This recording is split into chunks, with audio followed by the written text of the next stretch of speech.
हाय बच्चों, कैसे हो। आज हमारा टॉपिक है भारत की संघीय व्यवस्था। सबसे पहले हम संघीय व्यवस्था की चर्चा करेंगे। संघीय व्यवस्था दो तरह की होती है।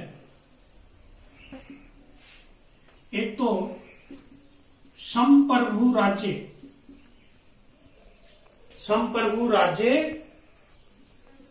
संघ का निर्माण कराती, जैसे कि अमेरिका में। किस देश में? अमेरिका देश में। एक संप्रभु राष्ट्र, वो विकास की दृष्टि से राज्यों के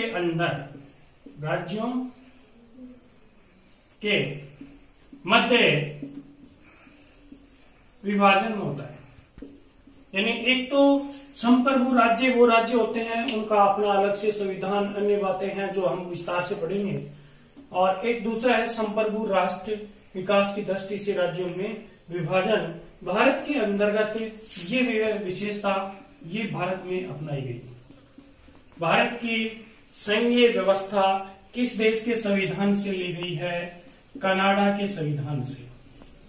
कनाडा के संविधान से हमारी संघीय व्यवस्था ली गई है। अब हम पढ़ेंगे भारतीय संघीय व्यवस्था की विशेषताएं।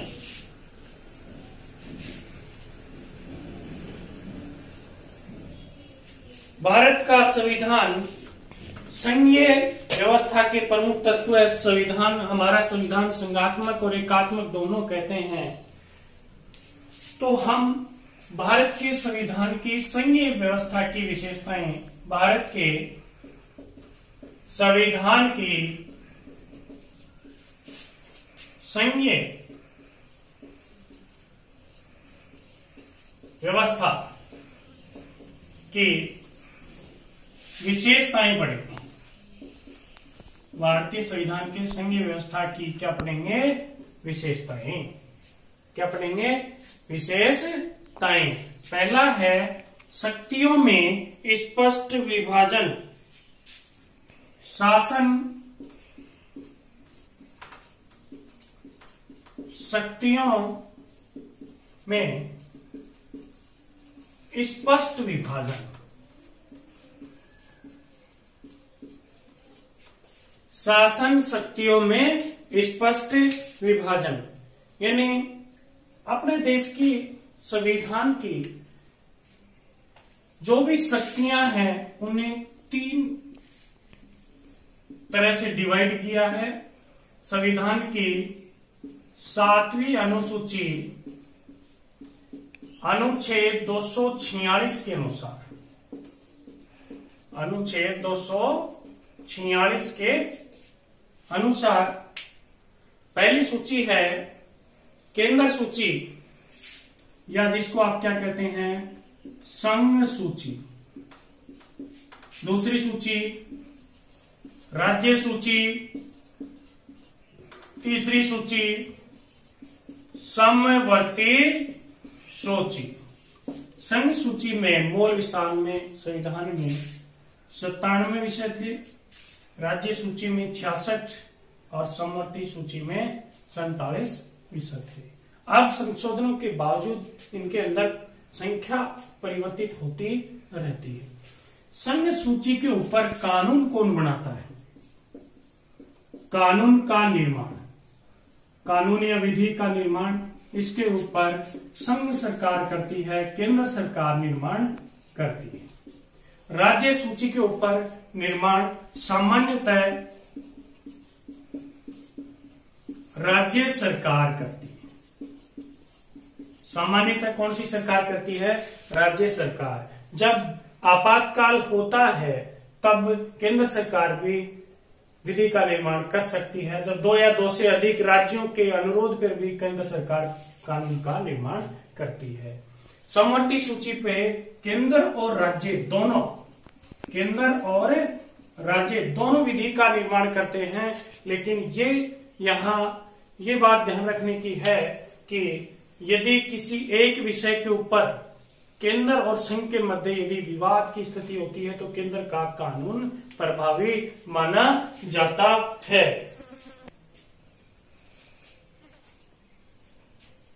बंद कर दे।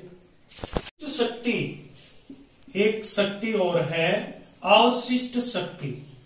अवशिष्ट शक्ति अनुच्छेद 248 के अनुसार इसके ऊपर केवल और केवल संघ सरकार कानून का निर्माण करती है, संघ या केंद्र सरकार। अवशिष्ट शक्तियां वे शक्तियां हैं जो न तो संघ सूची का विषय है, न राज्य सूची का विषय है, न समवर्ती सूची का विषय है।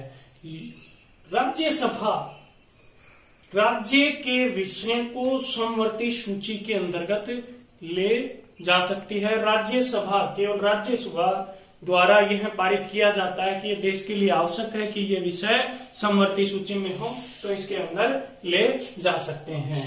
दूसरी विशेषता है निष्पक्ष व स्वतंत्र न्यायपालिका।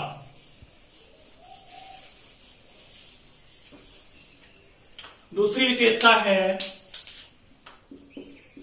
निष्पक्ष एवं स्वतंत्र न्यायपालिका।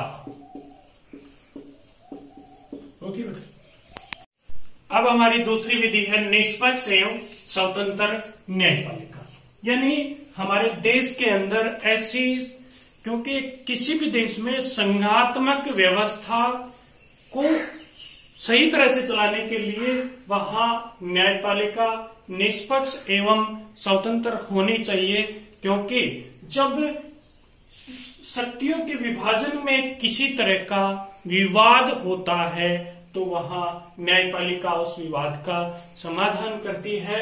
और हम पढ़ रहे हैं संघीय व्यवस्था, पूरे देश के लिए ये एक विवाद को निपटारा कार्य करता है, राज्यों के मध्य विवाद। अगली विशेषता है संविधान की सर्वोच्चता। यानी केंद्र और राज्य दोनों शक्तियां किससे प्राप्त करती हैं? संविधान से। किससे प्राप्त करते हैं? संविधान से। केंद्र सरकार और राज्य सरकार दोनों शक्तियां अपने संविधान से प्राप्त करते हैं। अगला है एकल नागरिकता। पूरे देश में एक ही तरह की नागरिकता है, एकल नागरिकता, एकरी नागरिकता। अमेरिका जैसे देशों में संघात्मक व्यवस्था है, लेकिन वहां दोहरी नागरिकता का प्रावधान है। अमेरिका के अंतर्गत वहां राज्यों की भी नागरिकता लेनी पड़ती है और केंद्र की भी। भारत के अंदर केवल और केवल एकरी नागरिकता है।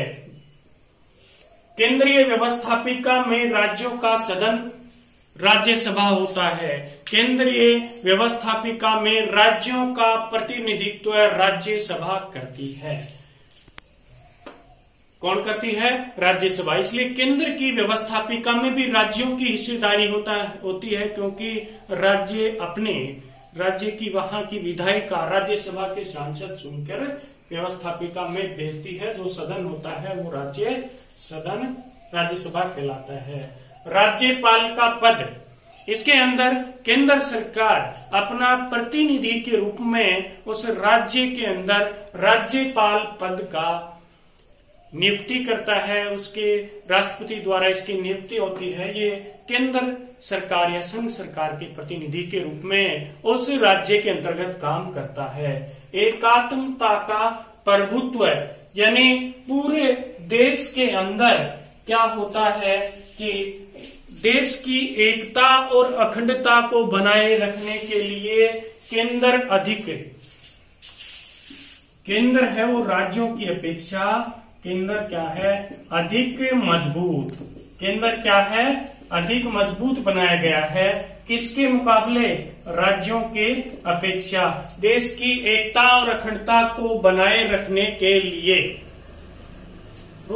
स्टूडेंट्स, अभी हम पढ़ रहे थे, हमने भारतीय संविधान की संघीय व्यवस्था की विशेषताएं हमने जो 7 पढ़ी हैं।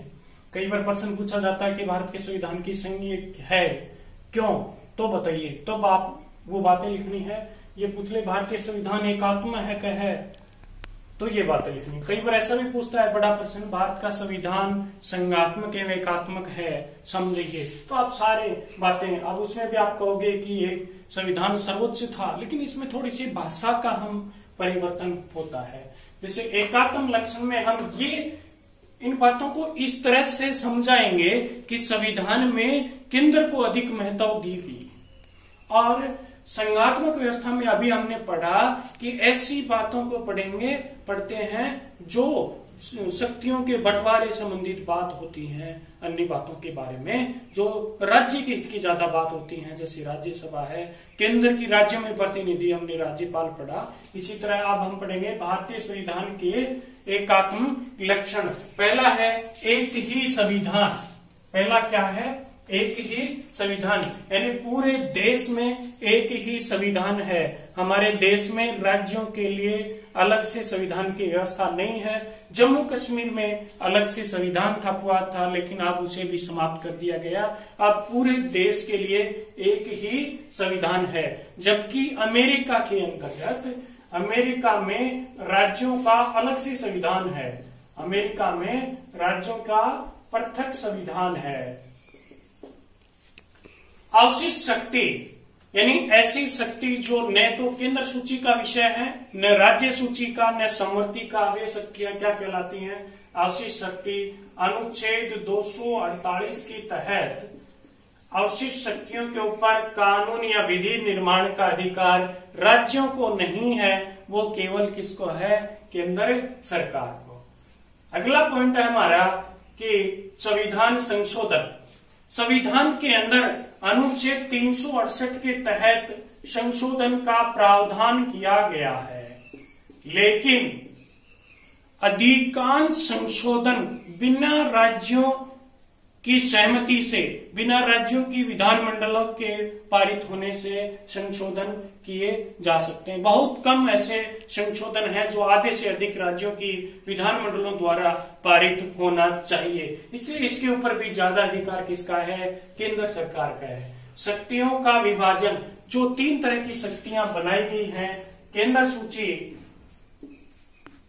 सूची, राज्य सूची और समवर्ती सूची, ये 3 तरह की सूचियां बना दी, शक्तियों का विभाजन कर दिया, लेकिन महत्वपूर्ण विषय वो किसको दे दिए गए, जो बहुत महत्वपूर्ण विषय थे वो केंद्र सचिव को दे दिए गए, केंद्र सरकार को दे दिए गए। एक जो आपातकाल की जो शक्तियां हैं वो सारी शक्तियां केंद्र सरकार को दी गई हैं। आपातकाल के अंदर राज्य सरकार गौण हो जाती है।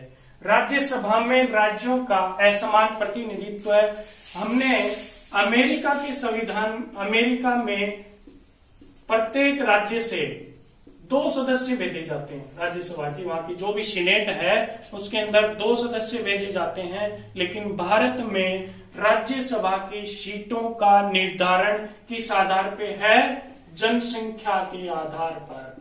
किस आधार पे है, जनसंख्या के आधार पर। जैसे राजस्थान में राज्यसभा की सीटें कितनी है, 10, यानी जिस राज्य की जनसंख्या ज्यादा है वहां अधिक सीटें दी जाएंगी।